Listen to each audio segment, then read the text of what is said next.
আসসালামু আলাইকুম ওয়া রাহমাতুল্লাহ। হামিদু ওয়া মুসাল্লি ওয়া মুসাল্লামা ওয়া বা'দ। দিনী ভাই এবং বোনেরা, আপনাদের সকলের সুস্বাস্থ্য কামনা করছি। আপনাদেরকে আমাদের পিওর দাওয়া অফিসিয়াল ইউটিউব চ্যানেলের পক্ষ থেকে আন্তরিক অভিনন্দন, মোবারকবাদ জানাচ্ছি। আজকে আমরা গুরুত্বপূর্ণ একটা টপিক নিয়ে আলোচনা করব, কারণ আমাদের পরকালীন যে ঘাটিগুলো আছে এর মাঝে গুরুত্বপূর্ণ একটা হচ্ছে কবর।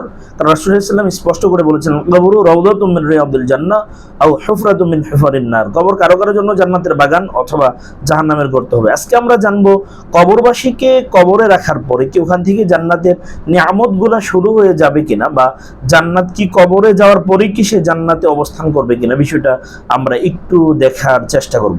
কবরস্থ ব্যক্তিকে কবরে তার চিরস্থায়ী যে আবাস নিবাস জান্নাত অথবা জাহান্নাম দেখানো হবে। জান্নাত অথবা জাহান্নাম কবরে দেখানো হবে। এই প্রসঙ্গে আব্দুল্লাহ ইবনে ওমর রাদিয়াল্লাহু তাআলা বলেন, রাসূলুল্লাহ সাল্লাল্লাহু আলাইহি ওয়াসাল্লাম বলেছেন, ইন্না আহাদাকুম ইযা মাতা উরিদা আলাইহি মাকাদাহু বিল গাদাতি ওয়াল আশিয়্যি। রাসূলুল্লাহ, তোমাদের কেউ যখন মৃত্যুবরণ করে তখন অবশ্যই তার সামনে সকাল সন্ধ্যায় তার আবাসস্থল উপস্থাপন করা হয়।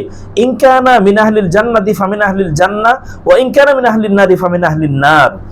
যদি সে জান্নাতি হয় তবে পরকালীন আবাসস্থল জান্নাতীদের মধ্যে দেখানো হয়, আর যদি যে সে জাহান্নামী হয় তাকে জাহান্নামীদের মধ্যে দেখানো হয়। এটা স্পষ্ট কিন্তু আমরা এখানে পেলাম। ফায়াকালু হাযা মাকআদুকা আল্লাযী তুবআসু ইলাইহি ইয়াওমাল কিয়ামাতি, এবং তাকে বলা হবে এটাই তোমার আবাসস্থল কিয়ামতের দিন, এখানে তোমাকে পাঠানো হবে। স্পষ্টত এখানে আমরা জানলাম মৃত ব্যক্তিকে কবরে জান্নাত জাহান্নাম প্রতিদিন সকাল সন্ধ্যায় দেখানো হয়। এছাড়াও অন্য হাদিসে রাসূল সাল্লাল্লাহু আলাইহি ওয়াসাল্লাম বলেছেন, মৃত ব্যক্তিকে কবরে রাখা হলে সে সৎকর্মপরায়ণ হয়, তাহলে তাকে ভীতি শূন্য দুশ্চিন্তামুক্ত অবস্থায় কবরে বসানো হয়। অতঃপর তাকে জিজ্ঞেস করা হয়, তুমি কিসের অনুসারী ছিলে? সে বলবে, আমি ইসলামের অনুসারী ছিলাম। তাকে জিজ্ঞেস করা হবে এই ব্যক্তিকে, সে বলবে, আল্লাহ রাসূল মুহাম্মদ, তিনি আল্লাহর পক্ষ থেকে সুস্পষ্ট দলিল প্রমাণ সহ আমাদের নিকট এসেছিলেন, আমরা তাকে সত্য নবী বলে স্বীকার করেছি। অতঃপর তাকে জিজ্ঞেস করা হবে, তুমি কি আল্লাহকে দেখেছিলে? সে বলবে, আল্লাহকে দেখা কারো পক্ষে সম্ভব নয়। অতঃপর তার জন্য জাহান্নামের দিকে একটি সুড়ঙ্গ পথ খুলে দেওয়া হবে।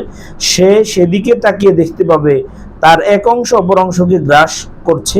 তাকে বলা হবে, দেখে নাও আল্লাহ যা থেকে তোমাকে রক্ষা করেছেন। তারপর তার জন্য জান্নাতের দিকে একটি সুড়ঙ্গ পথ খুলে দেওয়া হবে। সে তথাকার পুষ্প উদ্যান এবং অন্যান্য সবকিছু দেখতে পাবে কবরে থেকেই। তাকে বলা হবে, এই হলো তোমার চিরস্থায়ী আবাসস্থল। তাকে আরো বলা হবে, তুমি ইমানের উপর প্রতিষ্ঠিত ছিলে, ইমান সহ মৃত্যুবরণ করেছিলে, এবং ইনশাআল্লাহ ইমান সহ হাশরের ময়দানে উত্থিত হবে। এটা হচ্ছে ইমানদারের ক্ষেত্র। এই জন্য ইমানদারকে কবরে, ইমানদার হোক সে কাফের হোক, সকাল সন্ধ্যায় তাদের আবাস জান্নাত অথবা জাহান্নাম কিন্তু তাদের চোখের সামনে দেখানো হয়। আল্লাহ আমাদেরকে জান্নাতের আবাস অর্থাৎ চিরস্থায়ী জান্নাতি হয়ে আমাদেরকে কবরে যাওয়ার তৌফিক দিন। আমিন।